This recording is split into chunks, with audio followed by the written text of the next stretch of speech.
परमबीर सिंह खुलेआम मीडिया के सामने कबूल कर चुके हैं। इसलिए परमबीर सिंह के ऊपर संदेह नहीं, संपूर्ण संदेह आप कर सकते हैं। अब आई दूसरे ऑफिसर की बात, विवेक फंसलकर की बात। विवेक फंसलकर ने बेशर्मी की सारी पराकाष्ठा पार कर दी। एक पिता जो अपनी दलील लेकर के गया था, अपनी प्रार्थना लेकर के गया था, उसे तो ना सिर्फ सुना, ना सिर्फ उनसे मिला, नहीं सुना, बल्कि 30 अप्रैल तक एफआईआर रजिस्टर नहीं किया, जो कानून का संपूर्ण उल्लंघन है और कोर्ट के आदेश की अवहेलना है, कंटेम्प्ट है। इसके केसला और नीलेश ओझा जी ने कई चीजें आपको बता दिया है, लेकिन विवेक फंसलकर नहीं माने, जिद करते रहे, एफआईआर रजिस्टर नहीं किया। आखिरकार वो रिटायर कर गए और हमने आपको बताया कि विवेक फंसलकर और परमबीर सिंह दोनों के खिलाफ उसी प्रकार से कार्रवाई होनी चाहिए जिस प्रकार से परमबीर सिंह के खिलाफ कार्रवाई होनी चाहिए। विवेक फंसलकर दूध से झूले हुए नहीं है। उन्होंने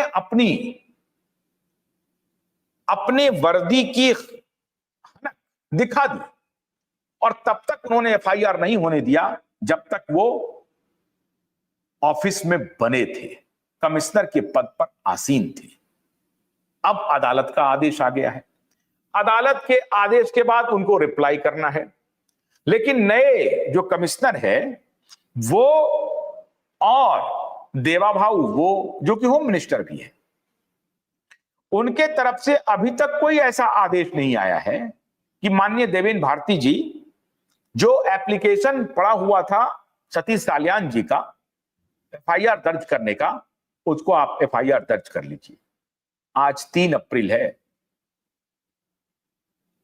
3 अप्रैल बीत गया है। 30 अप्रैल को कोर्ट का फैसला आया था कि आप रिप्लाई दीजिए, तो अब पुलिस, होम मिनिस्ट्री, एसआईटी सबके सब रिप्लाई देने में जुट गए हैं। अभी भी कोर्स करेक्शन वो नहीं कर रहे हैं। अरे रिप्लाई तो एक कानूनी प्रक्रिया है, आप देंगे ही, वहां तो आपसे पूछताछ होगी, अभी तो आपको वहां पर जवाब देना है। लेकिन सवाल है कि कानून का आज भी उसी तरीके से उल्लंघन हो रहा है और एक बेटी के पिता को न्याय नहीं देने के लिए पुलिस हर तरह की कोशिश कर रही है। यह साबित हो रहा है। कैसे? जब अदालत ने पूछ दिया कि आपने किस सेक्शन के तहत जांच शुरू किया है एसआईटी को, एसआईटी ने कहा कि अभी हम एडीआर के तहत कर रहे हैं। तो अदालत ने पूछा एडीआर के तहत मतलब एफआईआर कहां रजिस्टर है? सेक्शन बताना पड़ेगा ना आपको, एफआईआर किधर है? एफआईआर में आप वो सेक्शन मेंशन करेंगे। तो नहीं, हम पुराना जो क्लोजर रिपोर्ट था एक्सीडेंटल डेथ रिपोर्ट की, उसी को आधार मान करके हम आगे की जांच शुरू कर दिया। अरे भाई, आगे की भी जो जांच शुरू करेंगे तो कहीं ना कोई सेक्शन, कोई एफआईआर लिखेंगे। तो इन्होंने कुछ किया ही नहीं था। अब एसआईटी ने नहीं किया, या एसआईटी को नहीं करने का आदेश था, या एसआईटी को ऐसा नहीं करने से कोई बाहरी शक्ति रोक रही थी, ये तो अनुसंधान का विषय है। देवेंद्र फडणवीस भाऊ ने एसआईटी गठित कर दिया, लेकिन एसआईटी को करना क्या है ये एसआईटी के जिम्मे छोड़ दिया और 2 साल बीत गया, पता ही नहीं चला। हो सकता है क्योंकि देवा भाऊ अपने अलग अलग कामों में व्यस्त हों, लेकिन क्या एसआईटी के ऊपर कोई बाहरी शक्तियां दबाव बना रही थी? बिल्कुल बना रही थी, बिल्कुल। ये पिता पुत्र चैन से नहीं सो पाए हैं जब से पीआईएल लगी है। पीआईएल को लेकर के ये इंटरवेंशन फाइल करने के लिए चले गए थे और उस वक्त इनको उम्मीद थी कि पीआईएल में बहुत सारा कोई सबूत मिलेगा नहीं।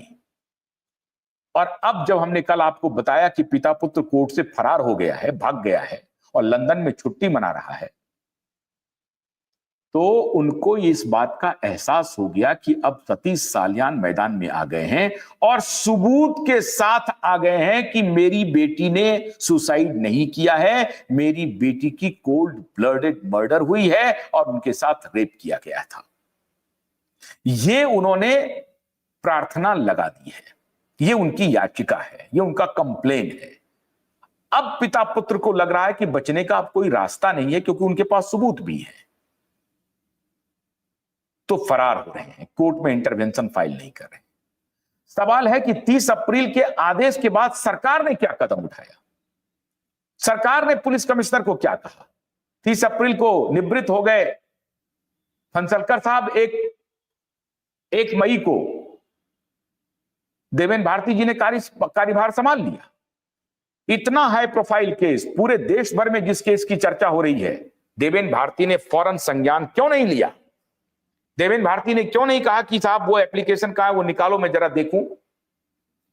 वो किसी कमिश्नर को इंगित नहीं था, मुंबई पुलिस कमिश्नर को दिया गया था वो कंप्लेन, और जो कोई भी मुंबई पुलिस कमिश्नर होगा उस कंप्लेन पर उनकी जिम्मेदारी उतनी ही बनती है जितना कि पहले के पुलिस कमिश्नर को करना चाहिए था, जो उन्होंने नहीं किया।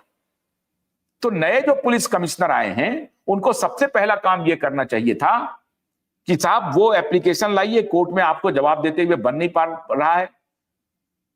या मुंबई के नए पुलिस कमिश्नर अभी ख्वाबों में खोए हुए हैं, इसी खुशी में है कि मैं मुंबई का पुलिस कमिश्नर बन गया, बस इसी में सबको फोटो और बधाइयां लेने में लगे हुए हैं। या मुंबई पुलिस कमिश्नर को कुछ काम भी करना है, और अगर काम करना है तो इतना बड़ा है प्रोफाइल केस, आपने उसका संज्ञान नहीं लिया। 3 दिन बीत चुके हैं, 18 जून को सरकार को रिप्लाई फाइल करना है, और वो रिप्लाई छोटा मोटा रिप्लाई नहीं है, 700 पेज का कंप्लेन है। एक एक कंप्लेन का एक एक पारा, एक एक सेंटेंस, एक एक वर्ड्स पढ़ करके आपको रिप्लाई फाइल करना है, और उस रिप्लाई में सरकार को, कमिश्नर को, सरकार को जवाब देना पड़ेगा, एसआईटी के अधिकारियों को जवाब देना पड़ेगा कि आप लोग क्या कर रहे थे। जैसा कि आप पिछले दिनों हमने बताया था कि इस कंप्लेन का अगर उनको रिप्लाई फाइल करना है तो पुलिस को, कई पुलिस वालों को भी गिरफ्तार करना पड़ेगा, और कई लोगों को गिरफ्तार करना पड़ेगा, चाहे वो रोहन राय हो, चाहे आदित्य ठाकरे हो। लेकिन 3 दिन बीत गया है, देवेन भारती मौन है। देवेन भारती को किसने रोका है? भाई रिप्लाई तो फाइल करना अलग बात है, लेकिन देवेन भारती क्या एक सजग पुलिस ऑफिसर नहीं है? क्या देवेन भारती को यह मालूम नहीं है कि इतनी बड़ी घटना हुई है, पूरा महाराष्ट्र ये हो रहा है? लेकिन आज मैं कुछ सवाल आपको और कह रहा हूं, क्यों इस केस को शिफ्ट करना है उत्तर प्रदेश? करोड़ों रुपए फेंके गए हैं, करोड़ों रुपए मीडिया मैनेजमेंट के लिए।